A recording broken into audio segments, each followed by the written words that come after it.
اس کے بعد عدالت سے نکلنے گل کی گولی کا نشانہ بننے سے پوسٹ مارٹم میں ہر واقعہ کی تفصیل پر ان کے آنسو بہنے لگتے تھے۔ گل کے ساتھ ان کا تعلق کو زیادہ عرصہ نہیں گزرا تھا، لیکن ایک تو اس لڑکی نے اپنے کردار سے سب کو متاثر کیا تھا، پھر اس کی ٹریجڈی بہت غیر متوقع تھی۔ خود مجھ پر اس کا بہت زیادہ اثر تھا۔ خواتین تو ہوتی ہیں رفیق القلب، کھانے کی محض رسم پوری کی گئی تھی، ان حالات میں بھوک کیسے لگتی؟ میں بھی سونے کی اجازت لے کر اٹھ گیا۔ راجہ مجھ سے پہلے ہی چلا گیا تھا، لیکن جاگ رہا تھا۔ میں نے کہا کیا سوچ رہا ہے؟ اس نے میری طرف کروٹ لی۔ کہ رانا اب کیا کرے گا؟ کچھ نہیں، اگر تو سمجھ رہا ہے کہ گرفتاری کے ڈر سے وہ روپوشی اختیار کرے گا تو غلط ہے۔ راجہ نے کہا وہ اسمبلی کا ممبر ہے، آسانی سے ضمانت پر رہائی حاصل کر سکتا ہے۔ اس کی پوری کوشش ہوگی کہ کیس دب جائے۔ ایسے تو ہر کیس دبا دیا جاتا ہے، اس میں اگر برطانوی حکومت ملوث نہ ہوتی تو یہ بھی دب جائے گا۔ پولیس ابھی سے رانا کو شک کا پورا فائدہ پہنچانے کی کوشش کر رہی ہے، تفتیش اگر ہوگی تو کیس کو کمزور کرنے کے لیے۔ میں نے کہا گل کا وکیل شہزاد بڑا جوشیلا ہے، سب وقتی بات ہے، جب ہر طرف سے دباؤ پڑے گا پولیس دلچسپی نہیں لے گی، عدالت میں حاضر کوئی نہیں ہوگا، نہ چلان پیش ہوگا، یا ہوا بھی تو نامکمل ہوگا، اور پھر شہادتیں بھی ختم کر دی جائیں گی، گواہ سامنے نہیں آئیں گے یا منحرف ہو جائیں گے، اور منحرف نہ ہونے تو مار دیے جائیں گے۔ میں نے کہا گواہوں کے پیش ہونے کی نوبت ہی نہیں آئے گی، گواہ ملے گا کہاں؟ آخری بات یہ کہ رانا کی طرف سے 2 پیش دیے جائیں گے اسے۔ بولا کیا منظور ہے؟ تمہاری ہڈیاں توڑ کے تمہیں دریائے جیلہ میں پھینک دیا جائے، یا ایک سوٹ کیس چاہیے نوٹوں سے بھرا ہوا؟ اگر ایسی پیشکش کی جائے تو زبان کیسے بند نہ ہوگی مسٹر شہزاد کی؟ راجہ نے مجھ سے اتفاق کیا، اس کا جوش اور جذبہ وقتی ہے، عقل مند ہوگا تو رانا صاحب سے منافع بخش ڈیل کرے گا، کل کیا دے گی؟ وہ دفن ہونے کے لیے 7 سمندر پار چلی گئی، اور ہم بھی محض خاموش تماشائی بنے دیکھتے رہیں گے۔ میں نے کہا اس کیس میں سب سے اہم کردار برطانوی وزارت خارجہ کا ہے، وہ اپنے ایک شہری کی موت کو کس طرح لیتے ہیں۔ اسمبلی کے ایک رکن کے لیے حکومت کچھ نہیں کرے گی، کوشش یقیناً ہوگی، لیکن میں نے فیصلہ کر لیا ہے کہ رانا کی اتنی آسانی سے گلو خلاصی نہ ہو۔ میں براہ راست سامنے آ کے کچھ نہیں کروں گا، میں کان کو پیچھے سے پکڑوں گا۔ میری دلی خواہش ہے کہ رانا کو ایک بار بیٹے کے قاتل حیثیت سے ہتھ کڑی ضرور لگے۔ اس ملک میں ایسا نہیں ہوتا۔ کب تک نہیں ہوگا یار؟ کیسی بہت مضبوط ہے، کیس بہت مضبوط ہے۔ بیان ریکارڈ کرانے میں گل ماری گئی، وہ خدشہ درست ثابت ہوا جس کا اس نے اظہار کیا تھا۔ اس کے بیان کو اب کوئی چیلنج کر سکتا ہے؟ شہناز کے اغوا کا معاملہ الگ ہے، ہم یہاں دباؤ بڑھائیں گے۔ دوسری طرف میں عائشہ کے باپ سے مدد دوں گا گل کے قتل کا معاملہ پارلیمنٹ میں اٹھانے کے لیے، خارجہ تعلقات کی کمیٹی میں لے جانے یا دولت مشترکہ کے معاملات کی کونسل میں لے جانے کے لیے وہ تیری مدد کرے گا۔ اس میں میری مدد کا پہلو ہرگز ذاتی نہیں ہے، یہ 100% قانونی مسئلہ ہے، اس کو سرد خانے میں نہ جانے دیا جائے کہ برٹش پریس پبلک پارلیمنٹ کے سامنے آ جائے، پھر دیکھنا۔ میں لارڈ آرڈنری سے خود بات کروں گا، پھر یہ اس کی اخلاقی، قانونی اور معاشرتی ذمہ داری ہو جائے گی۔ دباؤ بڑھانے کے لیے میں اپنے خود دوستوں کا سہارا لوں گا۔ راجہ کی دلچسپی بڑھ گئی، وہ کیا کریں گے؟ میں نے لارڈ آرڈنری کی فرم میں 2 سال بڑی اچھی پوزیشن میں کام کی ہے، میرے تعلقات سول سوسائٹی کے بااثر لوگوں سے ہیں۔ عائشہ اسی فرم میں پبلک ریلیشن کا شعبہ سنبھالتی تھی، وہ چاہے تو گل کی موت کو ایک پبلک ایشو بنا سامنے لا سکتی ہے۔ اس میں ہیومن ٹریجڈی کا پہلو تو پہلے اپنی جگہ ہے، یہاں کے اس ماحول کا مسئلہ الگ ہے جس میں عورت پر ایک غیر انسانی ظلم ہوتا ہے۔ یہ معاملہ شہناز جیسی ڈاکٹر کے اغوا سے شروع ہو کے گل کے مرڈر پر ختم ہوتا ہے۔ یہ پوری فلمی کہانی ہے۔ یو آر رائٹ، اسے ایکسپلائٹ کیا جا سکتا ہے۔ پہلے اخباروں میں چند آرٹیکل شائع ہوں، پورا بیک گراؤنڈ ہے کہ گل کا قتل کیوں اور کیسے ہوا، آگے کہ یہ کہ فیوڈل باپ کس طرح پولیس اور عدالت کے نظام انصاف پر اثر انداز ہونے کی کوشش کر رہا ہے۔ وہاں کچھ پاکستانی NGOs بھی ہیں، ان سے گل کے حق میں مظاہرہ کرایا جا سکتا ہے، پاکستان سفارت خانے کے سامنے یا پارلیمنٹ کے سامنے۔ اتنا ہی ہو جائے تو سارے برطانیہ میں طوفان کھڑا ہو جائے گا۔ مگر صبح اس کی ماں آ رہی ہے، پھر کیا ہوا؟ وہ صرف لاش لینے آ رہی ہے، تو بھول رہا ہے فقہ پتر، وہ رانا کی بیوی ہے۔ اگر رانا نے اس پر دباؤ ڈال کے اپنی بات منوا لی تو کیا وہ میرا کیا بگاڑ سکتی ہے؟ راجہ نے کہا یہ ہو سکتا ہے کہ وہ رانا کے کہنے پر گل کی میت کو لندن نہ لے جائے، اس کی تدفین یہاں کر دی جائے، اس سے کوئی فرق نہیں پڑے گا، کیس اور خراب ہو جائے گا۔ یہ پاکستان جانے والی لڑکی کو باپ نے مار کے گاڑ دیا، لندن سے لاش لینے کے لیے جانے والی ماں بھی کچھ نہیں کر سکی۔ باپ سیاستدان اور فیوڈل لارڈ ہے، گل کوئی بچی نہیں تھی کہ ماں باپ اس کے وارث سمجھے جائیں، وہ عاقل و بالغ تھی۔ پھر اسے پورے کیس میں بنیادی کردار میرا ہے، قانون کے عمل میں میری گواہی سب سے اہم ہوگی، یا پھر شہناز کی؟ قانون اپنا راستہ خود بنائے گا، میں پیچھے رہ کے اس بات کو یقینی بناؤں گا کہ اس عمل میں رکاوٹ نہ آئے اور یہ تیزی سے مکمل ہو۔ شاید گل کا برٹش نیشنل ہونا ہی رانا کے گلے پڑ جائے۔ یہاں تو مجھے کوئی امید نظر نہیں آتی کہ رانا کو سزا ملے۔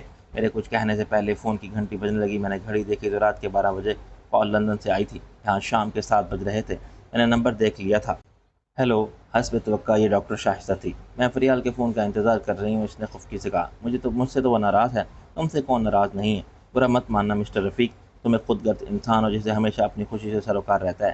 یہ تمہاری رائے ہے؟ میں نے رکھا اسے جواب دیا۔ یہ عائشہ کی رائے ہے، وہ چیخ کے بولی۔ تم نے فون کیا تھا اسے؟ میں نے کہا ہاں۔ اس نے مجھ سے پوچھا کہ آخر معاملہ کیا ہے؟ میں نے کہا جواب میں تم نے اسے سب بتا دیا، نمک مرچ لگا کے۔ مجھے کوئی ضرورت نہیں تھی نمک مرچ لگانے کی، وہ تم پہلے سے بہت بد لگا چکے ہو۔ میں نے اسے وہی بتا دیا جو سچ تھا۔ میں نے جل کے کہا بڑی سچائی کی پیروکار ہو تم، اس کے بغیر میں کیا بات کرتی؟ عائشہ خود کیا کر سکتی تھی؟ پاکستان ایجنسی میں جو کچھ شخص کام آ سکتا تھا وہ اس کی ماں کا شناسہ تھا، اور اس کی ماں تمہاری جانی دشمن ہے۔ کیا اس نے انکار کر دیا؟ اس کی نوبت ہی نہیں آئی۔ عائشہ نے کہا کہ اس کی ماں کو رفیق کے لیے ایک انگلی ہلانی پڑے گی، اس کی جان بچانے کے لیے ضروری ہو وہ انگلی کو پکڑنے کی کہ غلطی نہ ہل جائے۔ مطلب یہ ہے کہ بات نہیں بنی؟ عائشہ نے ماں سے کچھ نہیں کہا۔ تم مجھے بات کرنے دو۔ عائشہ نے کہا کہ میں خود اس شخص کو فون کر دوں گی، مجھے یقین ہے کہ وہ انکار نہیں کرے گا، فریال کو اپلائی کرتے ہی ویزا مل جائے گا۔ لیکن عائشہ بہت افسوس کر رہی تھی کہ تم نے فریال کے ساتھ ایسا کیوں کیا؟ میں نے کچھ نہیں کیا عائشہ، ہو نہ ہو مجھے اور عائشہ کو چھوڑو، وہاں سے کوئی ایسا جو تمہاری بات سن کے قائل ہو جائے۔ تم دیکھو جو عورت دنیا میں خوار ہو کے گئی تھی ہمارے ساتھ زندگی گزارنے، وہ کیسی دل شکستہ اور مایوس لوٹ کے آنے پر مجبور ہو گئی ہے، یہ سب بلا وجہ ہوا۔ شائستہ مجھے تمہاری مدد چاہیے، وہ بگڑ کے بولی۔ میں فریال کی مدد کر رہی ہوں، تمہاری نہیں۔ تم ہرگز اس قابل نہیں ہو کہ تمہاری مدد کی جائے، تم ناشکری اور بے وفا ہو۔ یہ بھی عائشہ کہتی ہے۔ میں نے تلخی سے کہا ہاں، چاہو تو پوچھ لو، تصدیق کر لو یہی تھے اس کے الفاظ یا نہیں؟ رہی میری بات تو میں فریال سے کہوں گی کہ تم پر لعنت بھیج دے، ایسے مر مر کے جینے سے بہتر ہے ایک بار ہی مر جائے، لیکن تمہیں مار کے۔ مجھے ہنسی آ گئی۔ مائی ڈیئر ڈاکٹر شائستہ، تم بہت غصے میں ہو، اس لیے میں تمہاری کسی بات کا برا نہیں مانوں گا اور نہ جواب دوں گا۔ ہاں مگر ایک شعر ضرور سناؤں گا کہ مدعی لاکھ برا چاہے تو کیا ہوتا ہے۔ شعر مکمل ہونے سے قبل ہی مجھے اندازہ ہوگا کہ اس نے لائن کاٹ دی ہے۔ شائستہ کے ساتھ میری کبھی نہیں بنی تھی، اس کے باوجود وہ فریال کی واحد رازدار تھی، اور اس کی مدد سے شامل حال نہ ہوتی تو فریال کے لیے سلطان جیسے پہرے دار کی آنکھوں میں دھول جھونک کے مجھ سے ملاقات کے لیے نکلنا ہی محال ہوتا۔ وہ میرے ساتھ بڑی بے رخی بلکہ کسی حد تک بد اخلاقی سے پیش آتی تھی۔ فریال کے ساتھ اس کی گہری دوستی میرے لیے بالکل ناقابل فہم تھی۔ دونوں کے مزاج میں زمین آسمان کا فرق تھا۔ فریال کے سامنے اس کے ڈاکٹر غیر شائستہ کہا کرتا تھا، اور پھر ایک دن اس کے سامنے بھی کہہ دیا تھا کہ اس کے بعد ہمارے تعلقات مزید خراب ہو گئے تھے۔ شائستہ کے فون نے میری تشویش میں اضافہ ہی کیا تھا۔ مجھے تو یقین تھا کہ وہ اسلام آباد گئی ہے اور وہاں برطانوی سفارتخانے میں ویزا کے لیے اپلائی کرے گی۔ اس نے راستے میں گجرات کے ریلوے اسٹیشن سے لندن بھی اپنی سہیلی کو فون کیا اور زاروں کے تار روتے ہوئے کہا کہ رفیق نے مجھے دھوکہ دیا، وہ ایک شادی شدہ عورت نورجہاں کے چکر میں پڑ گیا ہے اور مجھ سے شادی نہیں کر رہا ہے۔ غالباً اس نے غصے میں کہا ہوگا کہ اس سے بہتر تھا کہ میں سلطان سے شادی کر لیتی۔ ڈاکٹر شائستہ نے یہی بات مجھ تک ایسے پہنچائی کہ وہ سلطان سے شادی کرنے گجرات گئی ہے۔ اس نے مجھے فون نمبر بھی دے دیا تھا جو ظاہرہ گجرات کا ہی تھا۔ مجھ پر اس اطلاع سے کوئی بجلی نہیں گری تھی۔ میں نے خودکشی کا سوچا نہ رقیب اور سرسیہ کو قتل کرنے کا۔ میں نے حقیقت معلوم کر لی۔ میری حاصل کردہ معلومات کے مطابق فریال کو اسلام آباد میں ہونا چاہیے تھا۔ وہاں فریال کا کوئی صورت آشنا تک نہ تھا جس کے پاس وہ چند دن قیام کر سکتی۔ ہوٹل بہت تھے، اکیلی عورت کے لیے کسی ہوٹل میں ٹھہرنے پر پابندی تو نہیں، مگر ہر عورت میں اتنی ہمت نہیں ہوتی۔ راجہ مجھے فکر مند دیکھ کے بولا، فریال کا مسئلہ ہے یار؟ ہاں۔ میں نے کہا ہاں راجہ، معلوم نہیں وہ کہاں ہوگی۔ پریشان مت ہو، فریال کوئی پنڈ دی کڑی نہیں ہے، 4 سال رہی ہے لندن میں، اس نے ابھی تک ویزے کے لیے اپلائی نہیں کیا، اس میں وقت لگتا ہے، میں کل معلوم کر لوں گا۔ میں نے کہا وہ اسلام آباد میں کسی کو نہیں جانتی، ہوٹل بہت ہیں لیکن ایسے ہوٹل بہت مہنگے ہیں، معلوم ہے اس کے پاس کتنے پیسے ہیں۔ گیسٹ ہاؤس اتنے مہنگے نہیں ہوتے، جو لوگ ویزے کے چکر میں اسلام آباد آتے ہیں انہیں سفارت خانوں کے چکر لگانے پڑتے ہیں۔ ان کے سہولت اور اپنے فائدے کے پیش نظر بہت سے لوگوں نے ذاتی کوٹھیوں اور گھروں کو گیسٹ ہاؤس میں تبدیل کر دیا ہے۔ معلوم کرو کسی گیسٹ ہاؤس میں ہے یا نہیں۔ راجہ ہنسا، گیسٹ ہاؤس ہر علاقے میں ہیں، میں کہاں سے معلوم کروں گا؟ خام خواہ پریشان نہ ہو فی کے پتر، وہ کوئی بیوقوف لڑکی نہیں ہے، آدھی دنیا کا چکر لگا کے اس نے سلطان کو چکر میں ڈال دیا ہے۔ لندن سے کراچی براستہ جوہانسبرگ اور ٹوکیو آئی تھی، بالکل اکیلی، ڈائریکٹ لندن جانا اس کے لیے کیا مشکل ہے؟ چل سو جا۔ اگلا پورا دن خاموشی میں گزرا۔ ہم سب اماں ابا کے سامنے نارمل نظر آنے کے ناکام کوشش میں مصروف رہے۔ ایک ایسا بھی کشیدگی نے سب کو اپنی گرفت میں لیے رکھا۔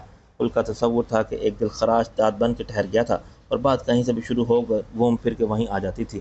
ناشتے کے بعد میں نے خواتین کو دیکھا، رابعہ شہناز اور لیلا بھابی ایک کمرے میں بیٹھی گل کی باتیں کر رہی تھی۔ ریشم آتے جاتے رک کر اس تعطیاتی اجلاس میں شریک ہوتی تھی اور اپنے حصے کے 2 ہانسو بہا کے پھر کسی کام میں اٹھ جاتی تھی۔ موضوع سخن گل کی مظلومیت تھی۔ ہائے بیچاری گل، گدا لائی تھی اسے کھینچ کے، رابعہ نے آ بھری۔ اور وہ کیا کہا ہے کسی نے؟ مر کے بھی چین نہ پایا تو کدھر جائیں گے؟ لیلا بھابی نے کہا۔ رابعہ کی آنکھوں میں آنسو آ گئے، اکڑی پڑی ہوگی کولڈ اسٹوریج میں۔ ریشم نے رک کر دوپٹے کے پلو سے آنسو پوچھے، باجی سب کو ساتھ لٹا دیتے ہوں گے مردہ خانے میں، مرد عورت؟ شہناز نے کہا، ارے بھائی مرنے کے بعد سب برابر ہو جاتے ہیں۔ لو جی، برابر کیسے ہو جاتے ہیں؟ ریشم نے شرعی نکتہ اٹھایا، اپنا شوہر ہی نامحرم ہو جاتا ہے۔ شہناز نے کہا، اسے تو ڈال دیا گیا ہوگا تابوت میں۔ ریشم نے پھر رونا شروع کر دیا، کفن بھی نصیب نہیں ہوگا۔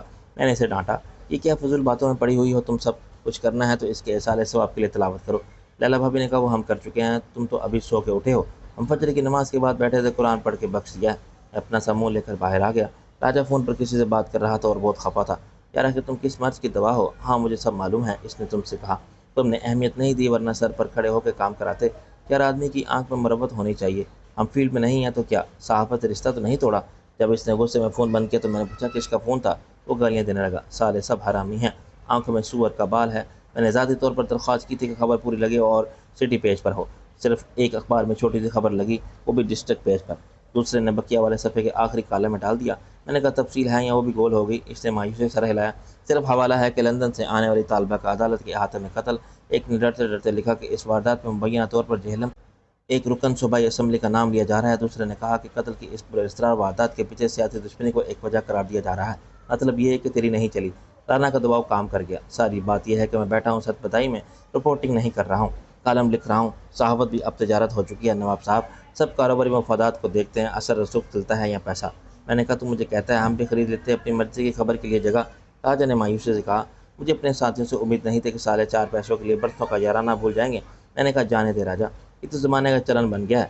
گل کی ماں کے بارے میں کیا خبر ہے؟ وہ آج صبح کراچی پہنچ گئی ہے، شام تک لاہور آ جائے گی۔ میں نے کہا شہزادے نے کچھ بتایا؟ کوئی خاص بات نہیں، گل کے قتل صورتحال بدل گئی ہے۔ عدالت میں اس کے بیان پر وہ قتل کی رپورٹ اعلیٰ حکام کو یقیناً ارسال کر دی گئی ہوگی، لیکن پولیس کچھ بتا نہیں رہی۔ رانا فارغ نہیں بیٹھا ہوگا، اس نے سیاسی رابطے کیے ہوں گے، سرکاری مشینری اس کو بچانے کے لیے حرکت میں آ چکی ہوگی، تو ٹھیک کہتا ہے، یہاں کچھ نہیں ہوگا۔ مجھے اندازہ تھا، ایک اخبار کے مالک کا مجھے معلوم تھا، اسے اطلاعات و نشریات کے محکمے کا سیکشن افسر بھی فون کرتے تو اس کے باتھ روم کے چکر شروع ہو جاتے ہیں۔ رات بھر نیند نہیں آتی کہ سرکاری اشتہارات بند ہو گئے تو خدا نخواستہ گھر میں فاقوں کی نوبت آ جائے گی۔ دوسرے سے میرا جھگڑا ہوا، کہنے لگا کہ تم خود صحافی ہو، مجھے بتاؤ کہ جہلم کی خبر میں لاہور کے سٹی پیج پر کیسے لگا دوں؟ میں نے کہا کہ صوبائی اسمبلی کہاں ہے؟ لاہور میں، اور خبر میں واضح ہے کہ صوبائی اسمبلی کے رکن کا۔ میں نے کہا سوال یہ ہے کہ رانا اب کیا کرے گا؟ راجا نے اسے گالی دی، جو چاہے کرے، ابھی کچھ معلوم نہیں ہو سکتا۔ پولیس عام لوگوں سے تمام معاملات سیگے راز میں رکھتی ہے، اس کو وہ نمک خوار ایس پی خود بتانے گیا ہوگا کہ معاملات کس رخ پر جا رہے ہیں اور کس طرف موڑے جا سکتے ہیں۔ میں نے کہا رانا کے قانونی مشیروں کو بھی بلایا ہوگا، ایک تو وہی تھا بیرسٹر سیف علی خان، وہ نطفہ نا تحقیق۔ ہمارا قانونی مشیر کہاں غائب ہے؟ میں نے کہا وہ جائے واردات سے محاورے کے مطابق غائب ہو گیا تھا، جیسے گدے کے سر سے سینگ۔ حالانکہ اسے ہمارے ساتھ رہنا چاہیے تھا اور مشورے کے لیے یہاں موجود ہونا چاہیے تھا، اس سے کچھ بعید نہیں۔ رانا کا مشیر بنا ہوا ہوگا، براہ راست نہ صحیح، بلا واسطہ اس کی مدد کر رہا ہوگا، ہماری ہر بات بتا کے۔ ہمیں بہت محتاط رہنا چاہیے، اس کی طرف سے وہ ناقابل اعتماد بلکہ خطرناک ہو گیا ہے، بہتر ہے اسے صاف صاف بات کر لی جائے۔ راجا نے مجھ سے اتفاق کیا، وہ تو ابھی سے ساتھ چھوڑ گیا ہے، حالانکہ ہم نے اسے کچھ نہیں کہا، وہ کھٹک گیا ہے ہمارے رویے سے، اگر اس سے کھل کے بات کی تو پتہ نہیں وہ کیا کرے گا۔ راجا بولا کیا کرے گا؟ شور مچانے کے سوا یہ جھوٹ ہے، ثبوت ہمارے پاس بھی کوئی نہیں۔ بے شک جو نور جہاں نے بتایا سب سچ ثابت ہوا، مریم مر گئی اور میں نے خود سنا۔ فاروق کی بیوی پر دباؤ ڈال رہا تھا کہ جلد از جلد میرا کام تمام کرے، لیکن مسئلہ وہی ہے ثبوت کا۔ اگر شوہر سامنے ہوگا تو بیوی میں اتنی ہمت کہاں ہوگی اقرار کر لے، مان لے کہ فاروقی اس سے کیا چاہتا ہے۔ اس لیے تو کہتا ہوں ایسا رویہ اختیار کر لیا جائے کہ کچھ کہنے کی نوبت میں نہ آئے، اور سامنے آنا بھی چھوڑ دے، یہاں آنے میں اپنی بے عزتی محسوس کرے، ڈھیٹ بھی کہاں تک بنے گا۔ راجا نے کہا میں نے کہا پہلے اپنے تمام ڈاکومنٹ اور فائلیں اس سے واپس لے لیں، اس کے بعد جھگڑا کرنا کیا مشکل ہے۔ راجا نے کہا اس کی جگہ کون لے گا، یہ سوچا ہے تو نے؟ میں نے کہا وکیل بہت ہیں۔ راجا نے کہا دیکھ فقہ پتر، ہمارے قانونی معاملات کے لیے اب ایک وکیل کافی نہیں، فوجداری اور دیوانی معاملات کے الگ وکیل ہونے چاہیے۔ نامور وکیل اپنی گڈ ول کے حساب سے فیس چارج کرتے ہیں اور مقدمے کی نوعیت دیکھ کر بھی۔ سب سے بہتر ہے کہ ہم کسی اچھی لیگل فرم کو اپنے تمام قانونی معاملات کی ذمہ داری سونپ دیں، کانٹیکٹ کی بنیاد پر۔ میں نے کہا یہ جو بیرسٹر شہزاد ہیں اس سے بھی بات کی جا سکتی ہے، ابھی تو اس کے بارے میں کچھ بھی نہیں پتہ نہیں، نوجوان جذباتی اور جوشیلا ہے، مخلص بھی لگتا ہے۔ اس وقت میرے فون کی گھنٹی بجنے لگی، میں نے کہا بڑی عمر ہے اس کی بھی، اور پھر شہزاد نے کہا ہیلو۔ اس نے کہا نواب صاحب گل کی ماں آ گئی ہے، مجھے معلوم ہے شام تک لاہور پہنچے گی، آپ اس سے ملیں گے؟ میں نے کہا اس کا شوہر ملنے دے گا مجھے نہیں معلوم کہ گل کی ماں سے کیا بات ہوئی تھی، ہمارے متعلق اس نے ماں کو کیا بتایا تھا، لیکن رانا بھی اس سے روز بات کرتا ہوگا، اسے ایسے نقطہ نظر سے بتاتا ہوگا کہ ہم کتنے خبیث اور شیطان ہیں۔ لندن میں بیٹھی ہوئی عورت کیا جانے جھوٹ سچ کو، ماں بیٹی کی مانے یا شوہر کی سنے۔ میرا خیال ہے آپ آ جائیں۔ کہاں؟ ہاسپٹل؟ کوئی ہنگامہ نہ ہو جائے۔ نہیں ہوگا، رانا کے قانونی مشیر سیف علی خان نے مجھے فون کیا تھا، وہ چاہتا تھا کہ ہم اس کیس میں زیادہ دلچسپی نہ لوں بلکہ اس سے خود کو الگ کر لوں۔ پھر تم نے کیا جواب دیا؟ اس نے کہا کہ اس مس گل رانا کا وکیل ہوں، صرف وکالت نامے کی حد تک، آگے کا مجھے بھی پتہ نہیں۔ اب کیس ہے ڈاکٹر شہناز کے اغوا کا، اس کی گواہی مس گل رانا کا جرم بری، چشمدید گواہ ایسے ہی مارے جاتے ہیں۔ اب قتل کیس کے مدعی کون ہوگا مجھے نہیں معلوم، آپ کے قانونی معاملات کا غالباً فاروقی صاحب دیکھتے ہیں۔ میں نے کہا دیکھتے تھے، اب ہمارا خیال ہے کہ کسی اور کو اپائنٹ کریں، کیا آپ ان سے مطمئن نہیں ہیں؟ دراصل وہ کارپوریٹ لائر ہے، اب فوجداری مقدمہ کی کسی ماہر کی ضرورت ہوگی۔ گل کے قتل کے کیس میں شہناز کے سوا مدعی کون ہے؟ اس کا باپ تو ہوگا نہیں، شہزاد نے کہا۔ وہ تو معاملہ ختم کرنا چاہتا ہے، ہمارے کچھ دیوانی کیسز بھی ہیں، تم کسی اچھی لیگل فرم کا نام بتا سکتے ہو؟ وہ بولا نواب صاحب یہاں بڑے بڑے نام ہیں، آئینی معاملات پر حکومت کی پیروی کرنے والے بھی ہیں، لاکھوں کروڑوں میں فیس لیتے ہیں۔ ایک فرم میری بھی ہے، یہ تو نہیں کہہ سکتا کہ ٹاپ پر ہے، اتنی مشہور بھی نہیں، لیکن 5 سال میں ہم نے جو کیس لیے ہیں ان میں ہماری کارکردگی کا جائزہ آپ لیں اور پھر خود فیصلہ کریں۔ بات آپ کے لیے فیس کی نہیں، میرے لیے نام کی نہیں۔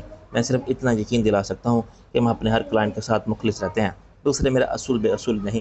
میں نے کہا یہ بڑی دلچسپی بات کہی آپ نے، میں وہ کیس نہیں لیتا جس میں خود مجھے اطمینان نہ ہو، یہ صرف پیسے کے لیے میں سیاہ کو سفید نہیں کر رہا ہوں۔ میں نے کہا ایسی صورت میں یہ ہو سکتا ہے کہ ہمارے درمیان بھی رفاقت کا ایگریمنٹ ہو جائے، یہ دونوں کے لیے فائدہ مند ہے۔ اگر میں ایک ذمہ داری دوں تمہیں، کیا میں اسے آزمائش کہوں؟ میں نے کہا ہرگز نہیں، اسے دوستانہ تعاون سمجھو۔ معلوم کرو کہ گل کی میت برطانیہ بھیجنے کے کیا انتظامات کیے گئے ہیں، میرا مطلب ہے کب اور کس فلائٹ سے، وہ میں معلوم کر چکا ہوں۔ برطانوی سفارت خانے کی کوشش سے کل تابوت کو پہلے کراچی بھیجا جائے گا، وہاں سے براستہ امارات لندن، اس کی ماں ساتھ ہوگی، شاید باپ بھی ہوگا، یہ ابھی اس کی سیٹ کنفرم نہیں ہے۔ میں نے کہا رانا کیسے جا سکتا ہے عدالت کی اجازت کے بغیر؟ اغوا اور حبس بھیجا کے کیس میں نامزد ملزم ہے۔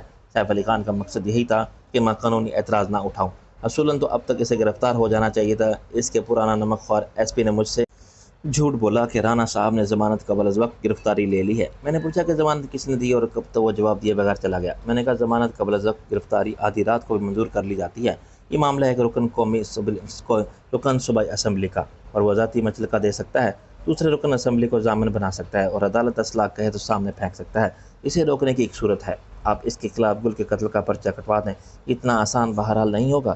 ایک کام میں کر سکتا ہوں، وہ کیا؟ میں نے کہا اگر آپ مجھے وکیل کر لیں تو میں آپ کی طرف سے برطانوی سفارت خانے میں درخواست لگا سکتا ہوں کہ گل کے ساتھ جانے والا رانا رجب علی سنگین فوجداری معاملات میں ملوث ملزم ہے، اس کا ویزا منسوخ کیا جائے، ورنہ کہا جائے گا کہ سفارت خانہ ایک ملزم کو فرار کرانے میں معاون ہے۔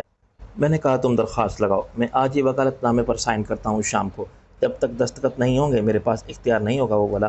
میں نے سوچ کے کہا میرے دستخط زیادہ مشکل نہیں ہیں، میں نے دیکھے ہیں، مس گل رانا کے بیان پر آپ نے بطور گواہ سائن کیے تھے۔ وہ بولا اگر تم بنا لو تو مسئلہ حل ہو سکتا ہے۔ وہ بولا یہ جال سازی ہوگی لیکن میں آپ کی اجازت سے کروں گا۔ تیسرے پہر غنی ہمیں لاہور لے گیا، اس نے اپنے ساتھ ایک مسلح سیکیورٹی گارڈ کو رکھا، وہ خود بھی مسلح تھا اور بھرے ہوئے ریوالور ہمارے پاس بھی تھے۔ رہتاس کے قلعے کو کراس کر کے جیسے ہی کار جی ٹی روڈ دینا کے موڑ پر پہنچی، میں نے لارڈ ارنسٹ کا نمبر ملایا۔ لندن میں صبح کے 10:30 بجے تھے، لارڈ ارنسٹ آفس میں تھا، کالج کی سیکرٹری نے وصول کی نام سے وہ مجھے فوراً نہیں پہچان سکی، پھر پہچان کی۔ I am sorry Rafiq, rush of work. میں نے کہا اٹ از اوکے، لارڈ مصروف تو نہیں ہے؟ تمہاری خوش قسمتی ہے کہ وہ ایک ہفتے باہر رہ کے آج ہی لوٹا ہے، ابھی کچھ دیر میں اس کی میٹنگ ہے وزارت خارجہ کسی عہدیدار سے۔ میں نے کہا پھر تو میری فوراً اس سے بات کروا دو۔ لارڈ ارنسٹ نے عادت کے مطابق بڑی گرمجوشی کا مظاہرہ کیا۔ ہیلو رفیق، تمہیں میری یاد کیسے آ گئی؟ How are you? فائن۔ میں نے کہا ہر بات مجھے ہی کام پڑتا ہے تم سے۔ وہ ہنسا۔ بلا تمہید شروع ہو جاؤ۔ میں نے کہا لارڈ یہ ایک انتہائی افسوسناک معاملہ ہے اور تمہارا براہ راست تو اس سے کوئی تعلق نہیں ہوگا، لیکن ہر انسانی مسئلہ بہرحال اتنا ہی تمہارا ہونا چاہیے جتنا میرا۔ میں مختصر بتاؤں گا، تم نوٹ کرتے جاؤ۔ بولو۔ میرے پاس 15 منٹ ہے، میں کوشش کروں گا کہ 14 منٹ میں بات ختم کر دوں۔ میں نے کہا اور اختصار کے ساتھ ہر ضروری تفصیل شامل کر کے گل کا پورا کیس اسے بتا دیا۔ مجھے یقیناً بہت دکھ ہوا۔ وہ بولا اب جلدی بتا دو مجھے کرنا کیا ہوگا۔ میں نے سب لکھ لیا ہے۔ میں نے کہا نمبر 1، اس لڑکی کے باپ کو برطانیہ آنے کی اجازت نہیں ملنی چاہیے، ایک مجرم ہے۔ نمبر 2، گل کی ڈیڈ باڈی کو یہاں نہ روکا جائے، اس کی تدفین لندن میں ہو۔ نمبر 3، اس کے قتل کی تفتیش اسکاٹ لینڈ یارڈ کرے۔ کیوں؟ کہ پاکستان کی پولیس بھی کر سکتی ہے۔ میں نے کہا آف کورس، لیکن مجھے یقین ہے کہ یہاں پولیس رپورٹ میں جانبداری برتی جائے گی، کیس کسی کو مورد الزام قرار دیے بغیر کلوز ہو جائے گا۔ غیر جانبداری سے تفتیش ہو تو قاتل یقیناً اس کا باپ ثابت ہوگا، لیکن قتل پاکستان میں ہوا ہے۔ میں نے کہا گل برٹش نیشنلٹی تھی، اگر سفارت خانہ تفتیش پر عدم اطمینان ظاہر کرے تو مقامی پولیس کی مدد کے لیے اسکاٹ لینڈ یارڈ سے شبہ قتل کے ماہرین بلائے جا سکتے ہیں، وہ یہاں اپنی تفتیش مکمل کر کے رپورٹ دے سکتے ہیں۔ اس نے کہا میں دیکھتا ہوں۔ اور اس سلسلے میں کیا ہو سکتا ہے جس شخص پر اتنے سنگین الزامات ہوں، اس کو ویزا جاری ہونے کا تو سوال ہی نہیں۔ اگر ایسا ہو گیا تو میں اسے لندن ایئرپورٹ سے واپس بھجوا دوں گا۔ دوسری پرابلم، مجھے کچھ نہیں کرنا، سفارت خانہ خود اس کی اجازت نہیں دے گا، یعنی اس کی ماں بھی راضی ہو جائے۔ پھر بھی نہیں، وہ کوئی بچی نہیں تھی، اس کے والدین کا کسی قانونی معاملے میں کوئی اختیار نہیں۔ میں نے کہا تیسرا معاملہ اصل ہے، مجھے بات کرنی ہوگی وزارت داخلہ سے، ہمارے سفارت خانے کی رپورٹ پر سب منحصر ہے۔ اگر انہوں نے بھی کہا کہ کیا نام تھا اس کا، گل کے قتل کی تفتیش پر اس کا باپ اثر انداز ہوگا۔ کیا قتل کے شعبے میں اس کا نام بھی مشکوک افراد میں شامل ہے؟ انفیکٹ اس کے سوا کسی اور پر شک کی گنجائش ہی نہیں۔ یہ بات گل نے اپنے آخری بیان میں مجسٹریٹ کو بتا دی تھی۔ پھر اس کی حفاظت کا مناسب بندوبست کیوں نہیں کیا گیا؟ یہاں کی پولیس کے انتظامات ناقص تھے، تسلی بخش نہیں تھے، ورنہ قتل کیسے ممکن ہوتا؟ گل کا باپ سیاستداں ہے اور کرپٹ پولیس پر ہر طرح سے اثر انداز ہوتا ہے، سیاسی طور پر بھی اور رشوت سے بھی۔ وہ ثبوت اور گواہ غائب کر دیں گے اور معاملہ کولڈ اسٹوریج میں چلا جائے گا۔ بالآخر یہ نہیں ہونا چاہیے۔ انکوائری مکمل اور غیر جانبدارانہ نہ ہونی چاہیے، ایسا ہی ہوگا۔ وہ بہرحال برٹش نیشنل تھیں، اس معاملے میں ہم بعد میں تفصیل سے ڈسکس کر سکتے ہیں۔ میں نے کہا شیور۔ عائشہ کیسی ہے اور اس کی ماں؟ Everybody is just fine. اس نے کہا بائے۔ اس میں سمجھ آ گئی تھی، راجہ بولا، بات اتنی پیچیدہ نہ تھی کہ غلط، سیدھا سادہ مسئلہ تھا۔ میں نے کوئی آؤٹ آف دی وے رعایت نہیں مانگی تھی، اور سب سے بڑھ کر یہ کہ اپنے لیے کچھ نہیں کہا تھا۔ گل سے میرا کوئی تعلق تھا نہ رانا سے۔ میں نے کہا میو ہاسپٹل میں پہنچتے ہی شہزاد نظر آ گیا۔ وہ برآمدے میں بڑی بے چینی سے ٹہل رہا تھا۔ اچھا ہوا آپ آ گئے۔ وہ بھی آ گئی ہے؟ گل کی ماں۔ میں نے ادھر ادھر دیکھا، وہ آفس میں بیٹھی ہے اپنے شوہر کے ساتھ۔ برطانوی سفارت خانے کا نمائندہ وہیں موجود ہے۔ شہزاد نے کہا وہ لوگ تمہارا انتظار کر رہے ہیں۔ میں نے باہر کھڑے ہوئے ان لوگوں کی طرف دیکھا جو رانا کے محافظ بن کر آئے تھے اور مجھے خون آشام نظروں سے گھور رہے تھے۔ کیا گل کی ماں نے مجھ سے ملنے کی خواہش ظاہر کی؟ شہزاد نے عائشہ سے سر ہلایا۔ ہاں، اس نے کہا تھا کہ میں نواب رفیع کا مشورہ سے کچھ کہنا چاہتی ہوں۔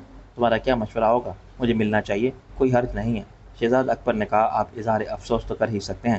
میں نے راجہ کی طرف دیکھا تو اس نے کہا ہم موجود ہیں باہر، اور غنی نے اس کی تائید میں سر ہلایا۔ ہومیو ہاسپٹل کے ایک MS کا آفس تھا۔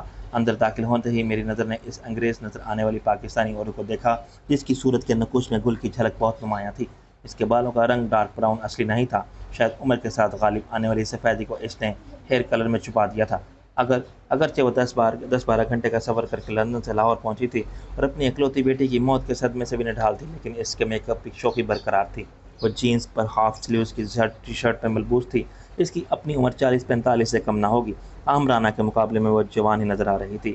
اسسٹنٹ میڈیکل سپرنٹینڈنٹ ایک ہٹا کٹا درمیانی عمر کا ڈاکٹر تھا جو اپنی پھیلی ہوئی گھنی سیاہ داڑھی، گھٹے ہوئے سر اور خدر کی شلوار قمیض میں کسی مسجد کا پیش امام لگتا تھا۔